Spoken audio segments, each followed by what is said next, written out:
Alex, you good?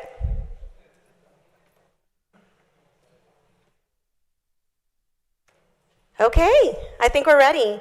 Good morning, everyone. We welcome you to our Edinburgh City Hall. I am Roxanne Lerma, the Director of Communications and Media for this great three-time All-America city. We thank you for joining us for the second annual Hurricane Preparedness Press Conference. I'm certainly honored to be your Master of Ceremonies today as we come together to address the safety and preparedness of our communities in the face of potential hurricanes. This press conference serves as a crucial platform to disseminate vital information, to share best practices, and foster that collaboration that we need amongst key stakeholders.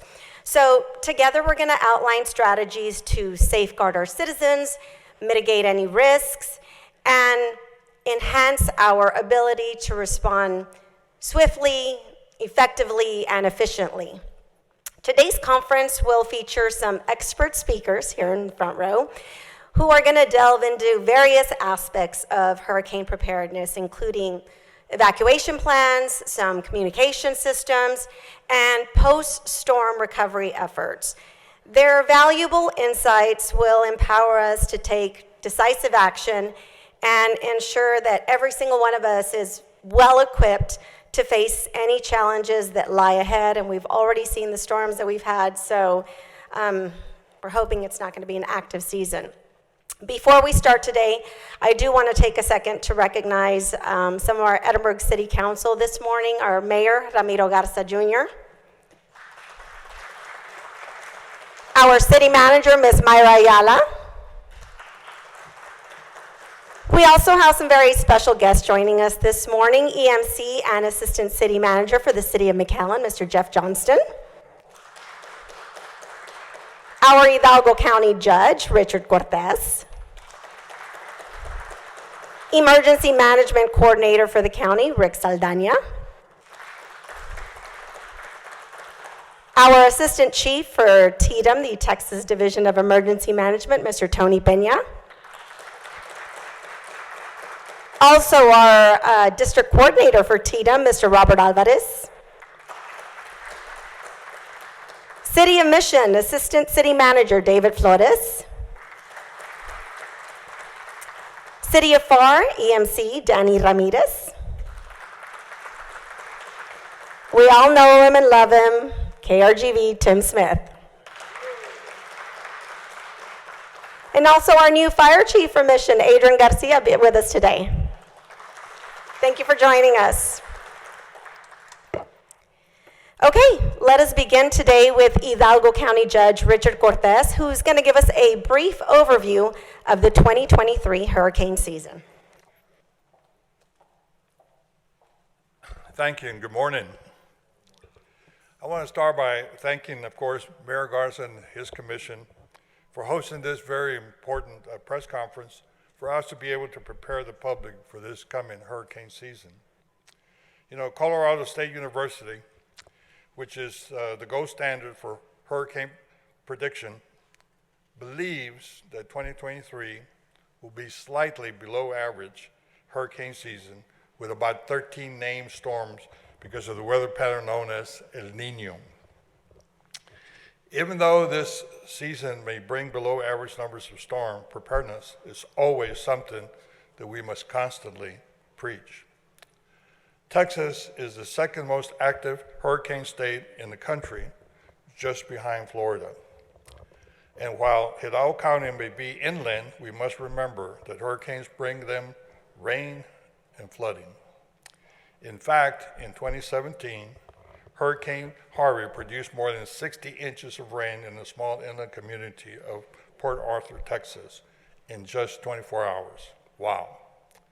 Technology and experience puts us in a position that we can minimize property damage and loss of life with a few key preparations. First, be informed. This press conference is part of that process. The public must keep itself up to date with credible information. Do not rely solely on social media. Look for sources of information, whether it be government or the media or other legitimate organizations. Next, make a plan. Speak to your family in advance about where to meet, where to go, and how to check things when disaster happens. That plan should always include your pets. Finally, build a kit. Have important papers such as passports, insurance, policies, written contract information, medicines, and batteries, all in a bag that you will grab if you need to go. A good plan of resource, or good planning resource, is found in www.texasready.gov. While we intend to have some fun after this press conference with our cooking demonstration for emergencies, the key message is that we all need to plan for things like feeding our families without power. Thank you, and thank all of you for being here.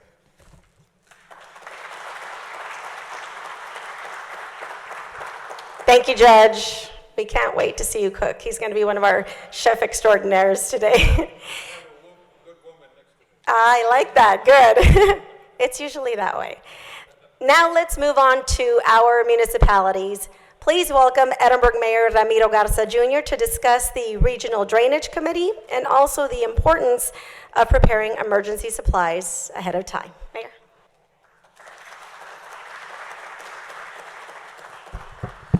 Good morning. Thank you all so much for being here. And Judge, you're always welcome here at our City Hall, as well as all of you.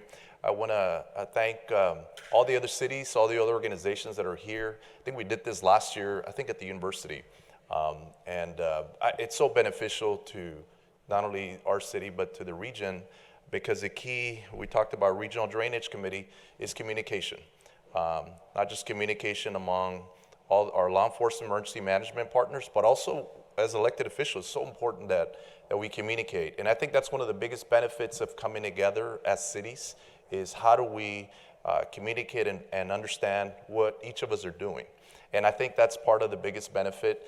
This committee has been formed a few years now, and what we're doing is just sharing what each of us are doing. How does it connect with our neighboring cities?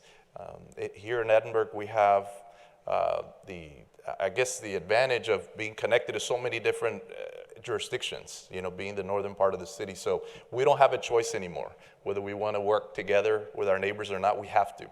Our residents deserve that, and that's why I'm really excited about that. As Ms. Roxanne mentioned, this Regional Drainage Committee is just the cities that are here in this county. We'd like to include other cities throughout the region as well that are always welcome to be a part of this. And it's really to coordinate our efforts. And I want to thank all the cities that have been a part of this. We have not had a meeting. We need to have one very soon again. June 1st is next week when Hurricane Preparedness kicks off. And we want to make sure we're ready and we're prepared. But as has been mentioned, we had a storm recently. We were talking about in Laguna Heights, and please keep that area in your prayers. The tornado touched down, and that wasn't even a hurricane.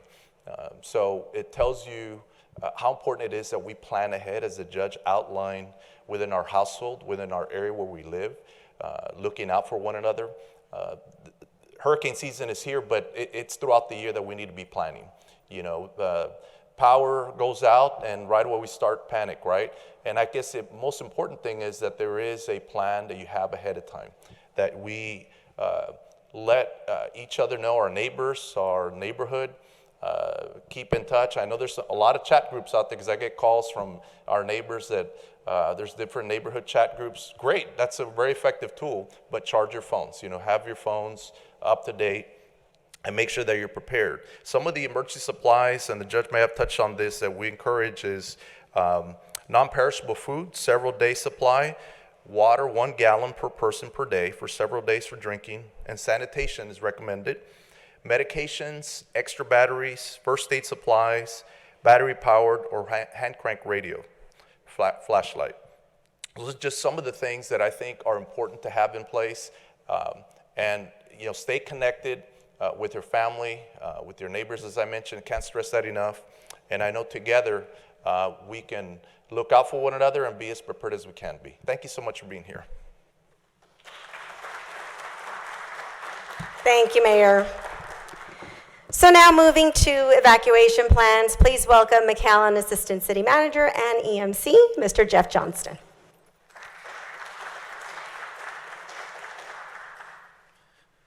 Good morning, and thank you all very much. It's a pleasure to be here on behalf of Mayor Javier Villalobos, who was unable to attend this morning.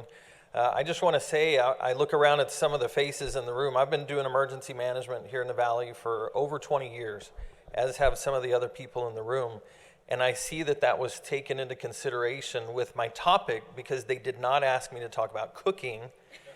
They asked me to discuss evacuation, which is what you probably want to do if I cook, but I think that was very appropriate. But Judge Cortez, I just want to thank you so much for the leadership that you give and for always helping us and participating as we go through preparedness items.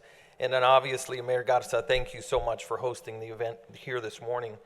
As we all know, natural disasters are a reality for us here in South Texas. It's not if something happens, it's when it's going to happen. And as was mentioned, we've seen that here just in the last few weeks here in South Texas. So despite the name, the Rio Grande Valley is actually not a valley, as we know. We're actually a flat delta, and the chance of flooding throughout the area is real. And so as we've just heard from Mayor Garza and the Quad City Drainage Program and their committee, just as impactful could be damage from wind and other items related to hurricanes. So while rain events, as we've seen in the last few weeks, could catch us by surprise, the good thing, typically, not always, but typically with hurricanes, is we know a little bit in advance that they may be coming. And so the key to planning when it comes to hurricane preparedness is also to make sure that you know what you will do if a mandatory evacuation order is given.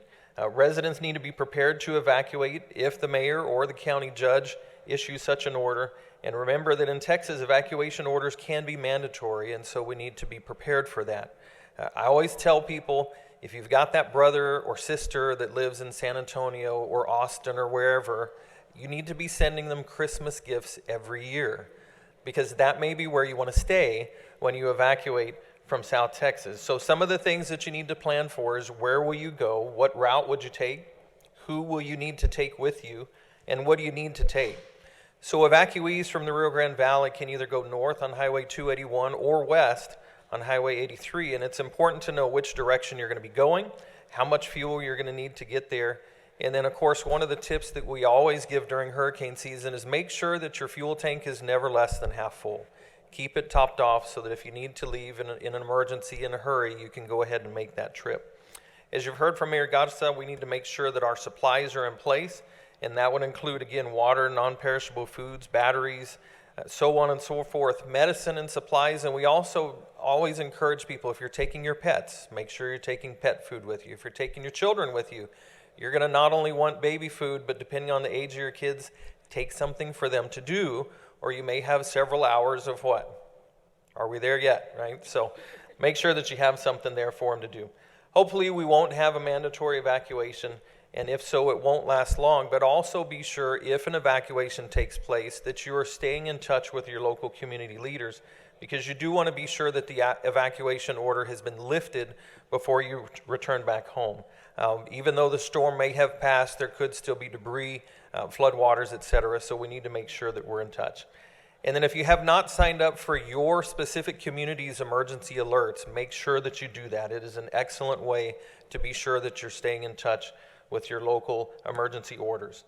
Many factors go into evacuation orders, but the most important thing, again, for you to do is to remember that nothing that you own is worth your life or your family's life. That's what insurance is for, but we have to take care of our families. And when an order is given, we always want to encourage people, don't stay behind, take your family, take care of them, and then come back later and take care of what you need. Nothing is more important than your life, your family's life. Material possessions can be replaced, so please follow any orders and be sure to evacuate. Thank you so much, and God bless you.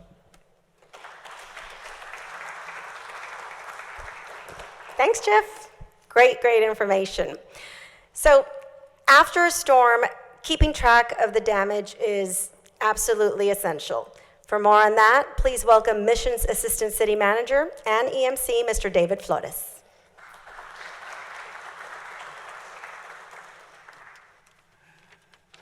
Good morning, everyone.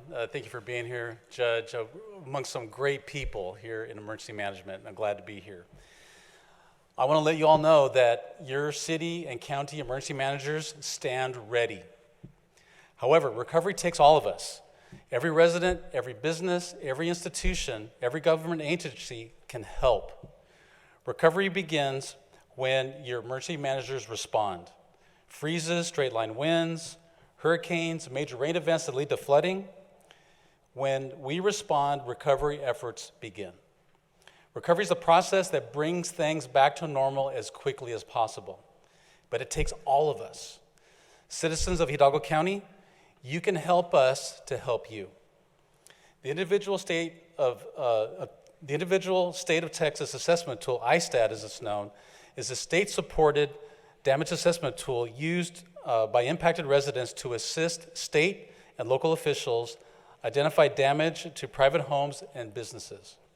This data, compiled and submitted by disaster survivors via online tool, provides the necessary documentation to be used during the preliminary damage assessment process. Whether the state of Texas and our communities to meet the federal thresholds for disaster assistance.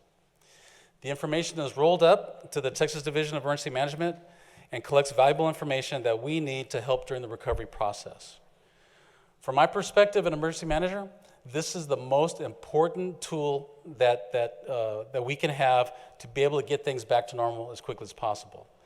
This information is in both English and Spanish, the system, and thank you, and everyone stay safe.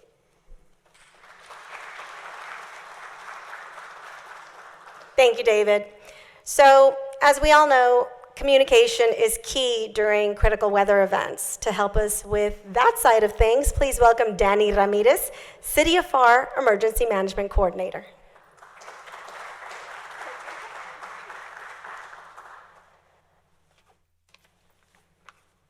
Good morning, everybody.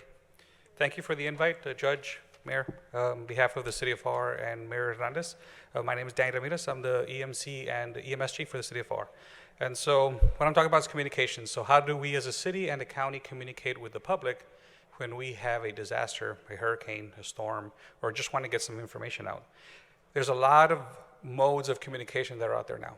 So social media, Facebook, Instagram, Twitter, making sure that the public's aware. I know the judge mentioned earlier is making sure that it's coming from a government agency, not just your neighbor posting something or somebody else posting something that they see. It needs to come from a government agency, whether it's the city, NOAA, the state, or even coming from our news partners, right? Some good intel is not just listening to anybody. Mass notification systems. Every city in the Rio Grande Valley has their own mass notification systems, whether it's Code Red or Everbridge. Make sure you as a resident register with that system so that if something is going on in your city, you get that information. And you're gonna get a text, a phone call, and an email, and it's gonna keep calling you until you answer it, right? And so that's how we get that information out. The other thing about registering with a system such as Everbridge or Code Red is that other cities throughout the United States use that. And so if you happen to be somewhere else and there's a disaster or something happens, you'll still get that message if you're in that area. IPAWS, which is the Integrated Public Alert and Warning System. So IPAWS is, everybody knows Amber Alert, right? Your phone goes off and hey, something happened, there's an Amber Alert. IPAWS is what controls the Amber Alert system. We in the Rio Grande Valley have the capability to do that on your phones. In conjunction with the county of Hidalgo, Star, Cameron, and Willacy, we have a system set up, IPAWS, and it's run through the FAR Public Safety Communication System where we can send that. It's not sent out very often because we all have to agree to send that information out. It's like anything else. Once you start receiving information constantly, you tend to ignore it, right? So we don't want to send that information out a lot. The IPAWS can go out county-wide, which means everybody's phones is going to go off, or we can also do geofencing, so particular cities, particular areas. So if there's a lost child somewhere, or there's only flooding in a certain area, we can actually select that area, and only the people in that area will get that message. Radio, we talked about having a weather radio, having batteries for that, so AM and FM radio stations, and getting that information out. And last but not least, our media partners. They're very, very important on getting the information out when we are doing things such as preparation, when we're preparing to hand sandbags out, when we set up sites for people to come dispose of debris, when the weather's coming in. So it's very, very important as a community that you're always aware that we're sending that information out it's important to be looking for it and that it's coming from a viable source. Thank you. Have a good day. Thank you, Danny. Safety is key during severe weather. To bring us up to speed on that portion, please welcome Interim Fire Chief and our EMC, Mr. Baldi Perez.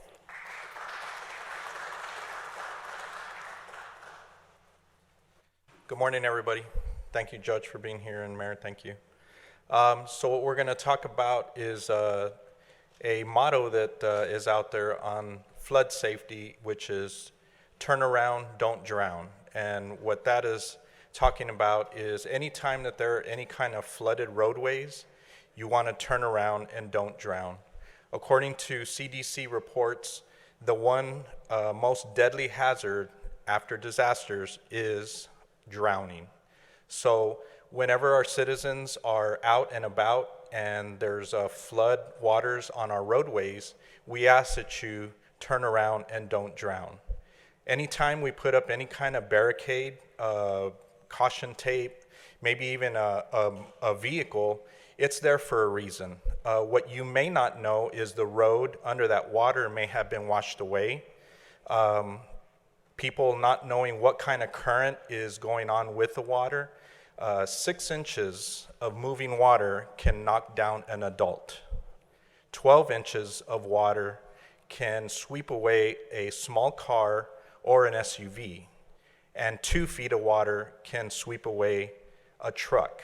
So at any point you feel that you can make it, we don't want you to do that. We don't want you to try. We want you to turn around and don't drown. One of the other safety issues that we want to address to our citizens is the use of generators. Generators are a great alternative to having power when there is no power available on the electrical grid. But they also present a lot of hazards. One of them is the carbon monoxide that is produced by these generators. So what we ask our citizens is that if you are going to use a generator, please use it in a well-ventilated area, meaning not inside the home, not inside a garage, or nowhere near any of the doors or windows to your home. Partially ventilated is not a solution. Using fans in your home to ventilate is not a solution either. So please, if you are going to use a generator, please have it well away from the structure. Electrical safety. Now I know, this is always a man thing. We want to plug in as many things as we can into one outlet. We don't want to do that, all right? Whatever size generator you have, make sure that it is capable of powering whatever appliance or device you want to use. So you're going to have to kind of make a choice. Charging phones, that's a good reason. Maybe your refrigerator to keep stuff cold or frozen. But don't go overboard and plug everything else in, gaming systems and TVs and all that kind of stuff. Just something to try to bring a little bit of coolness maybe to your family and be able to sustain some of your supplies. The next thing is when you're refueling your generator, please make sure that you refuel it again away from your home in an open area. Let the generator cool down for a little while before you start to pour the gasoline so that no vapors can ignite. So again, if using a generator, please be safe. Thank you. Thank you, Chief.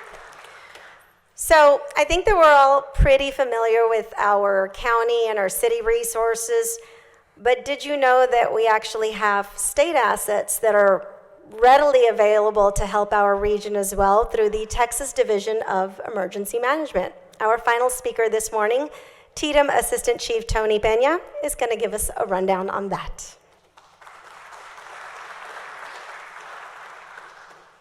Judge, Mayor, thank you all for having us here, and for the rest of the mayors and the rest of the elected officials that are not here, thank you all. So on behalf of Governor Abbott, Chancellor Sharp, Chief Kidd, and the Texas Division of Emergency Management, y'all, everybody that's presented here, it's hard to follow up on everything they've said because each one of you all took all my talking points. So I'm kind of speechless now. So what I'm going to emphasize is we, the state of Texas, are here to help support our local governments, whether it's county or cities to bring assets that are at the state level to assist y'all in everything that y'all are doing to help our citizens. I'm going to add to something that everybody's talked about is preparation. So preparation is key to everything that we do on a daily basis. We as individuals, as residents of the county, residents of the cities, need to be prepared. Emergency management doesn't start at our level. It doesn't start with the emergency management people, the government, the state government, local government, or county government. It starts with each and every one of you all that's out there watching this program. Be prepared, not just for 3 days, but go to 5 to 10 days of preparation, because that's what it's going to take. We've all experienced recently hailstorms, rainfall, high winds, and Judge, Colorado University is great, but all it takes is one storm to hurt us, and it can hurt us bad. And we've seen it in the past. Many of us have survived many of those storms and have moved on to be here and use our experiences. So Plan A should never be the government at any level. Plan A should be your plan, the plan that individually that you have for you and your family and your pets. Take care of yourself, take care of each other, and reach out to your neighbors. We all have neighbors that we don't meet till the crisis occurs. When the electricity goes out, you go out of your apartment and it's like, or your house, and it's like, oh, you live there? How long you been living there? Well, 20 years. I'm like, wow, my gosh, I didn't know that. Take care of yourselves, take care of each other. Y'all took my talking points. What can I say? God bless each and every one of you all, and here's for a great season with very little activity from nature.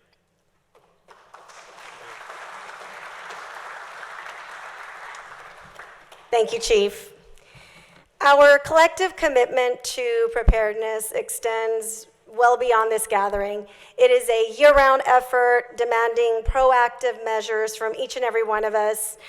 By emphasizing the importance of personal readiness, we can minimize the impact of hurricanes and protect our families, our neighbors, our properties, our businesses. I would like to express our deepest gratitude to all of our speakers in our cities, our state, our county for joining us, all of the organizers who have contributed their time and expertise to make this event possible. I think together that we demonstrate our shared dedication to the safety and well-being of our beautiful Rio Grande Valley. That concludes our press conference today. For the members of the media, if you would like to do any one-on-ones with our speakers, you can do that immediately after the presser in the back of the room so that we can begin preparing for Hidalgo County's, City of Edinburgh, and Texas AgriLife Cooking School for Emergencies. We're all excited to see how this is going to go down. We thank you for joining us, and we hope that you all have a wonderful day.